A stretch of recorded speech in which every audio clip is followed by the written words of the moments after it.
बिस्मिल्लाहिर्रहमानिर्रहीम।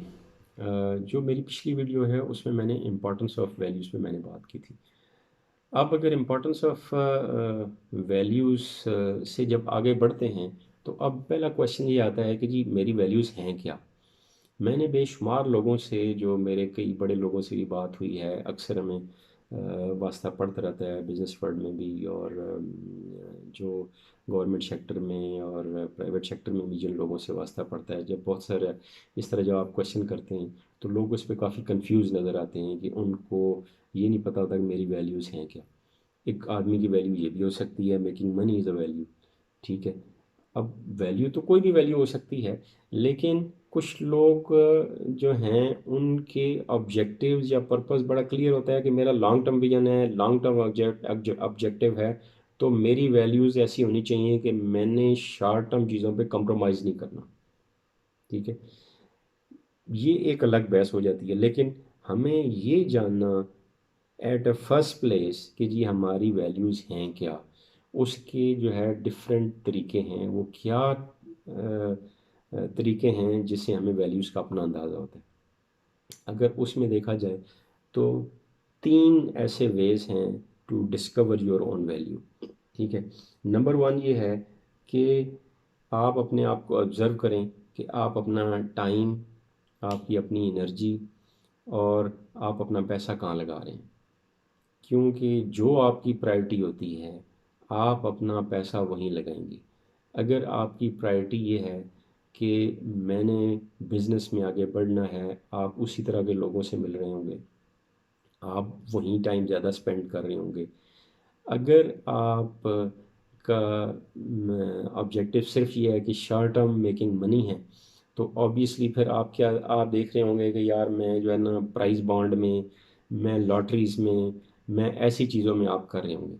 लेकिन अगर आपकी वैल्यू फॉर एग्जांपल ये है कि जी मुझे रिस्पेक्ट मिले, तो आप वहाँ जाएंगे जहाँ पे आपको दूसरे लोग रिस्पेक्ट दे रहे होंगे। ठीक है। आप कोई ऐसा गलत काम नहीं करेंगे। ठीक है। आप अपने आप को गलत कामों से, गलत महफल से, इन चीज़ों से आप बचाएंगे। ठीक है। अगर आपकी वैल्यू ये है कि जी आपको फेम मिले, ठीक है, तो आप इस तरह के काम और आपकी सारी एफर्ट उधर लग रही होगी कि जहाँ पे आपको हो सकता है किसी मीडिया में आप आ जाएं। ठीक है। आप उधर एफर्ट करते रहेंगे और कंसिस्टेंटली आप उस पे काम पे करते रहेंगे। तो आपको, आप अगर आप ये देखेंगे कि जी आप कहाँ पे पैसा लगा रहे हैं, कहाँ टाइम लगा रहे हैं, कहाँ आपकी हर वक्त सोच, आपकी एनर्जी कहाँ जा रही है, तो उससे आपको अपनी वैल्यूज़ का अंदाज़ा हो जाएगा। तो यू कैन थिंक ऑफ दो सिचुएशंस और वहाँ से आप उसको लिखें अपने लिए, और आप डिटर्मन करें, आपको अंदाज़ा होना शुरू हो जाएगा कि यार मेरी वैल्यूज़ हैं क्या। दूसरा तरीका जो उसमें है वो है कि what causes you intense feeling. कि आप अगर फॉर एग्जांपल आपका अगर एक बॉस है और उस बॉस के साथ आप अपना टाइम गुजार रहे हैं, आप क्या उसके साथ कंफर्टेबल हैं। अगर उस बॉस जो है उसकी वैल्यू ये है कि वो शॉर्ट टर्म पैसा बनाना चाहता है और वो गलत काम करना चाहिए, वो कहता है यार मुझे कल तक रिजल्ट चाहिए, कल मुझे ये कॉन्ट्रैक्ट ये जीतना ही जीतना है। ठीक है। मुझे कल ये काम करना ही करना है, चाहे मुझे उसके लिए पैसा लगाना पड़े, चाहे मुझे कोई और गलत तरीका करना पड़े, कोई सिफारिश करनी पड़े, या मैंने बेटे को यहाँ से नहीं वहाँ पे मैंने पहुँचाना ही पहुँचाना है। अगर आप उसका जो तरीक़ाकार है, जब आप उसके साथ रहते हैं, ही विल पुश यू कि जी आप वो काम उसी तरीके पे करें। और अगर आपकी वो वैल्यू नहीं है तो आप you will not feel comfortable with it. तो आपको वो जो फीलिंग्स हैं जब वो डिफरेंट काम कर रहा होगा तो उसके साथ आपको पता चलेगा कि यार ये I am not of this type. ठीक है। जब आप चलती गाड़ी, अगली आपके साथ आगे गाड़ी है, वो अपना गार्बेज उठा के बाहर फेंकते हैं रोड के ऊपर, और आपको कोई फील नहीं होता, तो इसका मतलब है आपकी वैल्यू और उसकी वैल्यू, जो अगला गाड़ी वाला है, उसमें कोई ऐसा वो एक जैसी।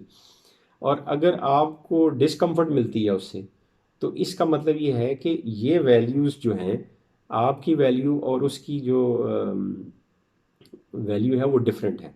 ठीक है। और तीसरा तरीका ये है जानने का कि आप आपको नेट से, आपको लिटरेचर से एक लिस्ट ऑफ वैल्यूज़ मिल जाती है। ठीक है, उस लिस्ट में बेशुमार चीज़ें होंगी, उसमें ऑनेस्टी होगी, उसमें इंटेग्रिटी होगी, उसमें पैशन होगा, उसमें कम्युनिकेशन होगी, उसमें ट्रांसपेरेंसी होगी, अकाउंटेबिलिटी होगी, एम्पैथी होगी, रेजिलियंस होगी, बेशुमार चीज़ें होंगी, ह्यूमिलिटी होगी। तो आप अगर उसमें से एक एक्सरसाइज के थ्रू आप गुजरें, आप डिफरेंट अपनी फीलिंग्स रिपीट करें। उस फीलिंग में जब आप रिपीट करेंगे, मिसाल के तौर पे कि जी एक आपको एक्सीडेंट अपना कहीं आपको पेश आया था, या आप देखते हैं कि जी आप को कोई अच्छा को आपको रिजल्ट मिला था, या बहुत एक्साइटमेंट आपको हुई थी, तो क्या वर्ड आपके माइंड में आता है।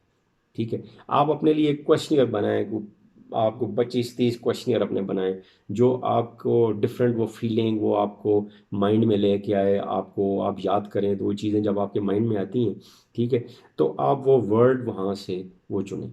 फिर आप देखें कि कौन से वर्ड बार बार रिपीट हो रहे हैं। ठीक है, उनको एक तरफ लिखें। फिर आप ये देखें कि जितने बाकी वर्ड रह गए हैं, ठीक है, उसमें प्रायोरिटी वाइज कौन से जो हैं जो आपको अपने टाइप के लगते हैं, जो आपको ये लगता है कि यस आपके नज़दीक ये चाहे वो ट्रस्ट है, चाहे वो ह्यूमिलिटी है, चाहे वो ट्रांसपेरेंसी है, अकाउंटेबिलिटी है। ठीक है, आप जब वो वर्ड देखेंगे कौन सा ज़्यादा आपकी पर्सनैलिटी टाइप जो है वो बनता है, तो आप वो चुन लेते हैं। तो वो जो आप फाइनली 5-6 आप चुनते हैं, दोज आर योर वैल्यूज़। ठीक है, and then we should try to develop अच्छी वैल्यूज़ जो हैं उस पर अपनी ज़्यादा तवज्जो दें। जो हमारे कोई ऐसी वीक वैल्यूज़ हैं उन पे हम कोशिश करें कि we should get rid of those, और अपनी लाइफ जो है ना उसको बेहतर से बेहतर बनाएं। Thank you very much.